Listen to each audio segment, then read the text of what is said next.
Hello, I'm quite exhausted. What is that?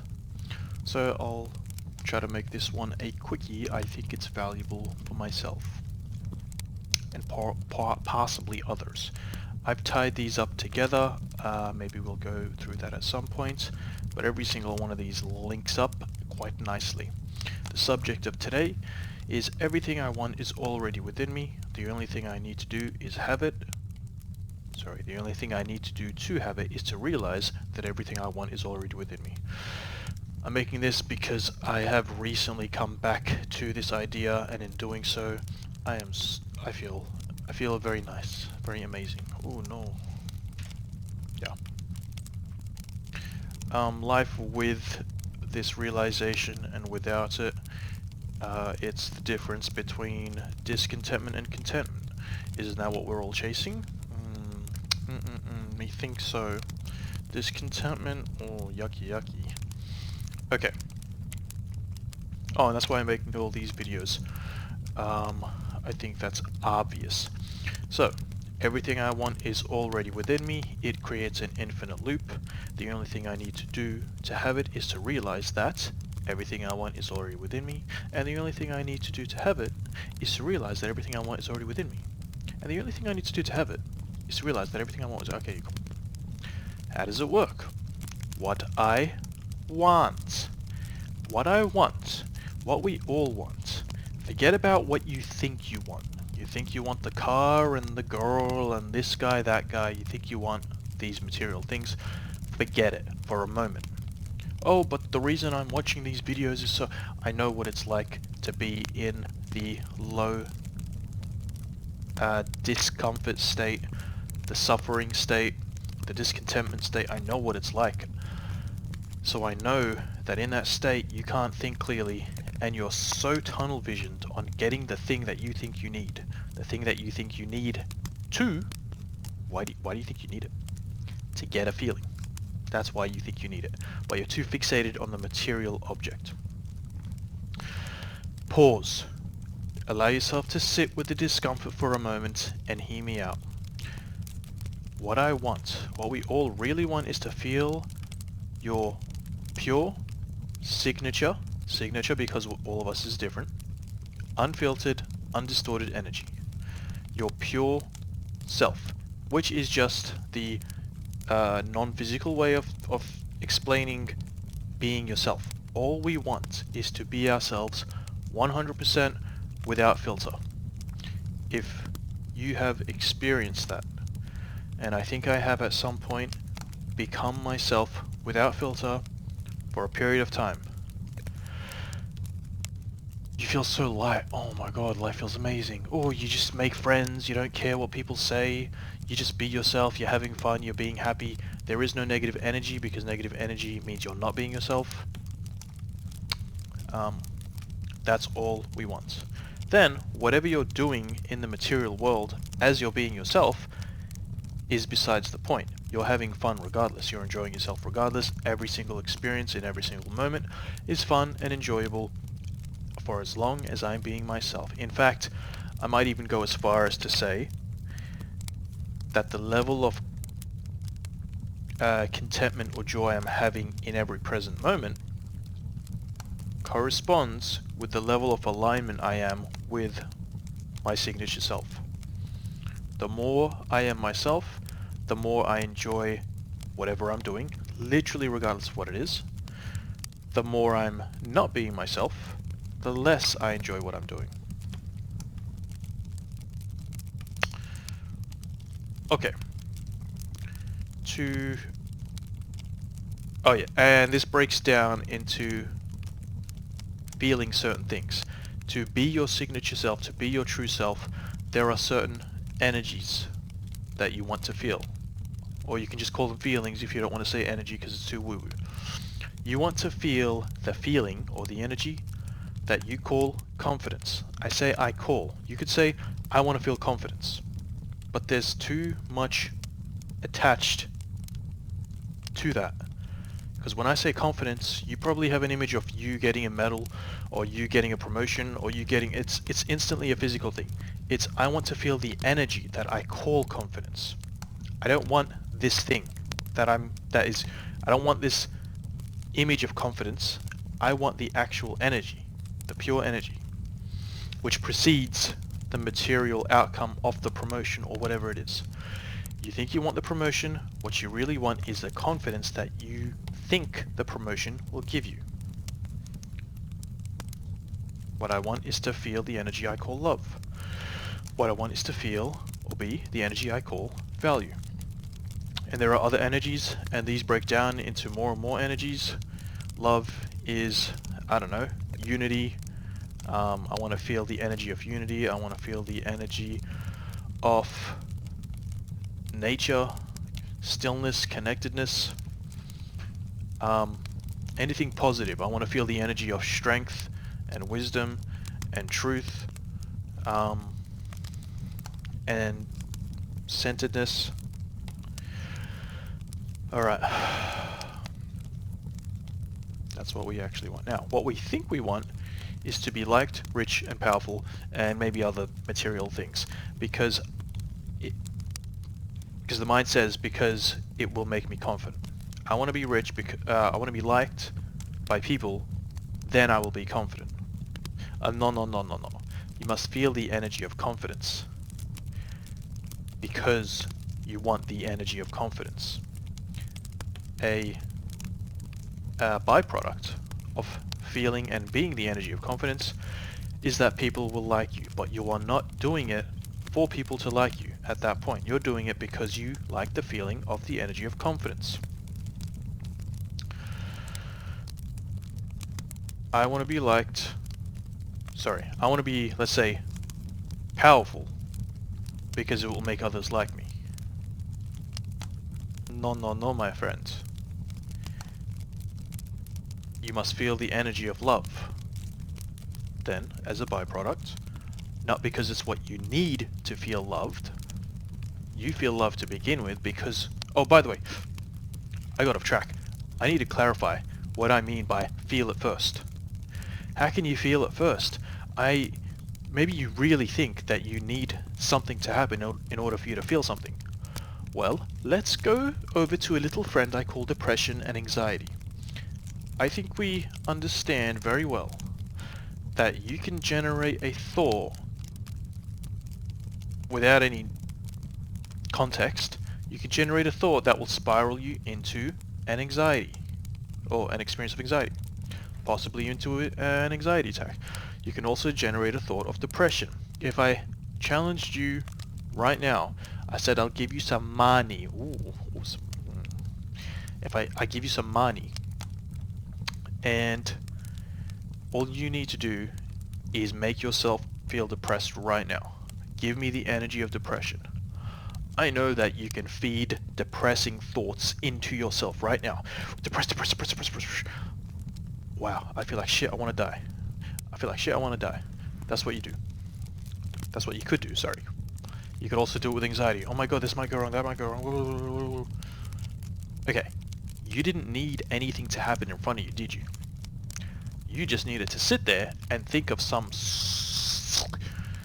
you just needed to think of something that didn't happen.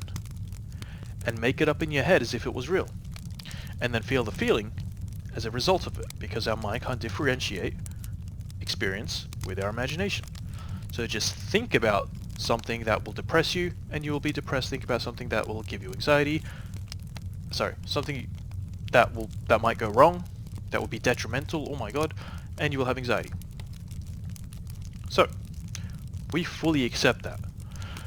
Now, accept that that is true for the opposite side. You can also think of something that you think will make you confident. Think of yourself getting a promotion. But I thought you said no material thing. Yeah, whoa. We're doing this to extract the feeling. Think, and this is what the point of visualization is, just to clarify, if you're coming from the whole manifestation side of this whole thing is, there is no title for what I'm talking about, but a lot of people will know about manifestation. That's how manifestation works. You're pulling the feeling from the image. You are thinking about the image that you think will make you confident.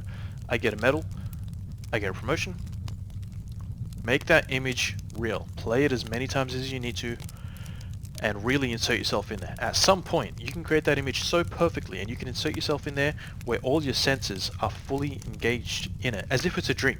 Because in a dream, you can't differentiate. And in a dream, you feel the emotions. That's where we're going. Feel the emotions of that experience, extract the confidence from the image. Boom. You did nothing physically, yet you now feel confidence. All you need to do is hold that feeling. And the more you practice this, the more you'll be able to pull that feeling out of thin air. You won't need to create a visual or write it or affirm it with words. You won't need to do anything to feel the confidence, because you know how it feels so well that you can just pull it. You can just pull it, boom. I want to feel love, boom. That is one I've had a lot of practice with. There are some feelings that I haven't practiced with a lot, and I'm really bad at them. I'm very good at generating the feeling of love, and I have no issues in regards to love. But when it comes to confidence, I don't do so well. And that's because I haven't practiced enough. I haven't created the images and extracted the feeling and held it. And that's my task. Hold the feeling. Same with value. Okay. Everything I want is right here. If ever I feel bad, whatever the subject is I'm thinking about, realize that it is just a material representation of a feeling. Figure out the feeling that you actually want. Let's say you're about to walk into a party and you're feeling anxious. I personally don't like parties, but I'm a little bit of a weirdo. Let's say you're walking into a party and you feel anxious, you're about to walk into a party. In that moment, realize, first of all, I don't feel positive here. In the situation right now, I don't feel positive as I'm driving up. Okay, it means I'm out of alignment, it means I'm looking for something outside of me. As soon as I realize I'm uncomfortable, boom, you're outside the ring of presence. That one's very clear because you're thinking about the party, which you're not there yet. Now what are you thinking about? You're probably thinking about, I hate myself, I'm ugly, I'm ashamed. Otherwise you wouldn't have anxiety. Or some other thing. You think you're going to make a joke and it's going to be lame as hell. I don't know. You're thinking outside of yourself and you're causing discomfort and you're causing anxiety. Alright, cool. Now that you've realized it, realize, what is it that I actually want? What is it that I think I'm missing? What is it that, if this experience went absolutely perfectly, what would that look like and what would I feel? Well, if it went absolutely perfectly, then everyone would laugh at my jokes. And when I walked in, all the girls would go, "Whoa, look, Sato's here!" Oh, I said my name. And I would feel so confident and excited. Boom, boom, I just found the feeling. That is what I want. Excitement does not come from the party going well. Excitement comes from me, and my excitement will influence the party and make the party exciting. But what if it doesn't work? Alright, cool. That's another thing, which is that this whole thing is always working, but the control over it you have corresponds. The control I have over my experience is directly correlated with how much I believe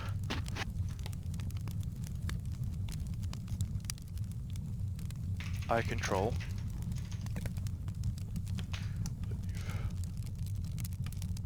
oh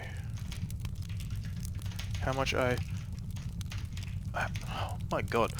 The control I have over my experience is directly correlated with how well I understand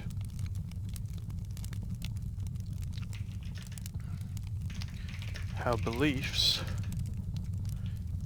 and feelings create my experience. Alright, I hope I wrote that right. The control I have over my experience is directly correlated with how well I understand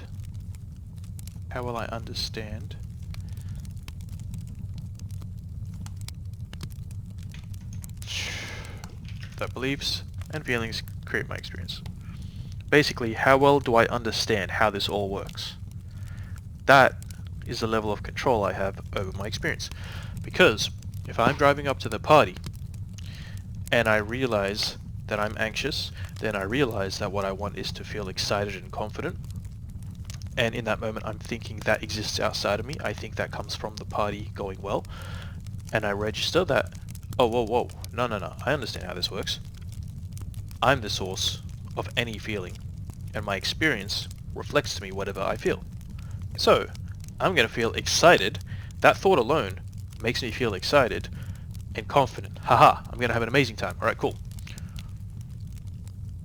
But what if it doesn't work? Boom, you just broken it all down. As soon as you say, but what if it doesn't work, you instantly put, I don't know if I have it here, control. I am control. I am not control. Boom. You think control is out here. As soon as you doubt, you've put control outside of yourself. And as soon as you've put control outside of yourself, this doesn't fall apart. It still works perfectly. But it works in the negative because you start creating I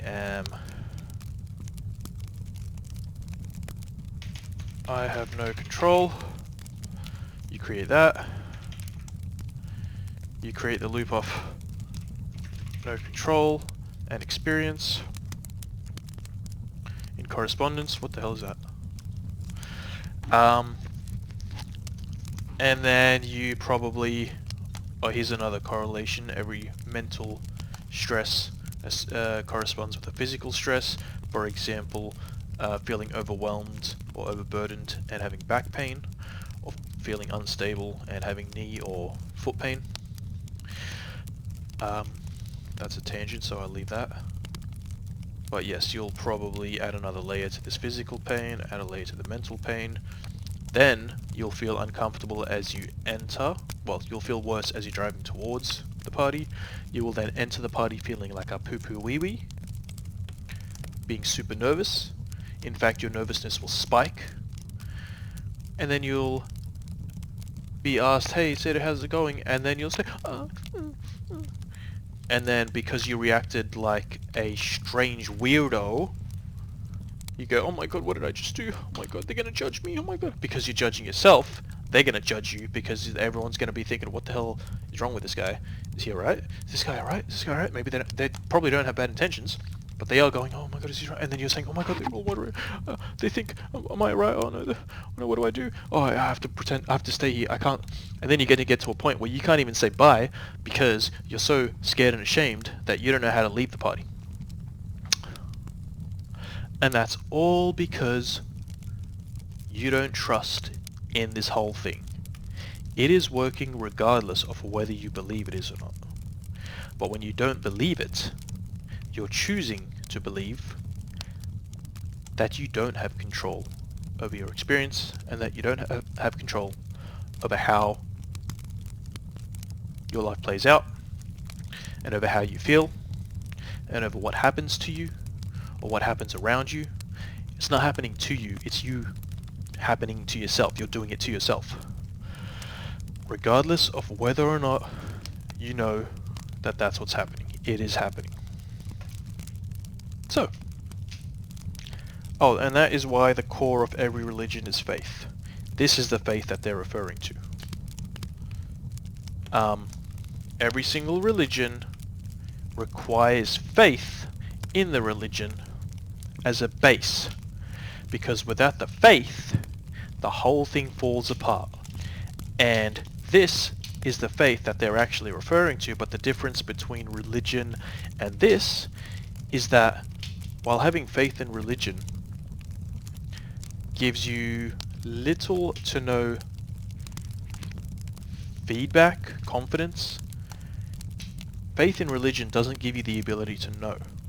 You can have faith in God all you want, but you will never know that God exists until you're dead. That's why it's called faith. That's why the basis of the religion is faith. However, where this differs is that every time you do this and you see it work, there's the key, you see it. You can literally observe this working. And every time you do, your faith slowly turns into knowing. And if you get to a point where you know this completely, there is not a doubt in you, then you can't possibly, there is no forgetting because there's nothing to forget, you know. It's the same as when you're learning to walk or when you're learning any new skill.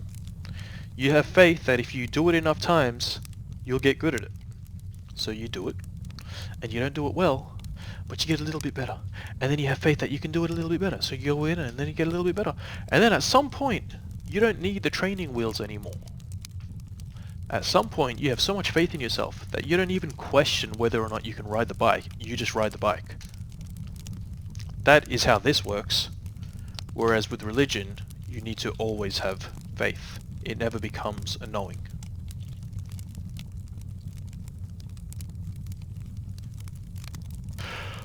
Okay, good luck. I mean, enjoy.